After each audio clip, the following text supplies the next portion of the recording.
ఇంట్లో నిద్రిస్తున్న మహిళను ఓ రాత్రి పాము కాటేసింది. తల్లికి చికిత్స కోసం కూతురు ఎంతో ప్రయత్నించింది. సరైన రోడ్డు మార్గం లేకపోవడంతో తల్లిని వీపుపై 5 కిలోమీటర్లు మోసింది. ఒడిశాలోని కాంధమాల్ జిల్లా డుమెరిపడ గ్రామానికి చెందిన బాలమధు మాంఝీ శుక్రవారం రాత్రి ఇంట్లో నిద్రిస్తుండగా పాము కాటేసింది.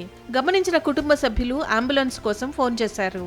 డుమెరిపడ గ్రామానికి సరైన రోడ్డు మార్గం లేదు. దీంతో గ్రామానికి 8 కిలోమీటర్ల దూరంలో అంబులెన్స్ ఆగిపోయింది.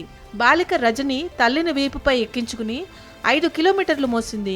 బంధువులతో కలిసి అటవీ మార్గంలో నడిచింది. అక్కడి నుంచి 3 కిలోమీటర్లు బైకుపై తల్లితో ప్రయాణించి అంబులెన్స్ ఉన్న సారముండికి చేరుకుంది. పాము కాటేసిన బాలమధును ముందుగా తుమిడిబంద్ ఆరోగ్య కేంద్రానికి తీసుకెళ్లారు.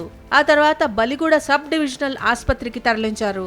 అయితే వైద్యం అందడంలో ఆలస్యం వల్ల ఆ మహిళ మరణించినట్లు వైద్యులు తెలిపారు.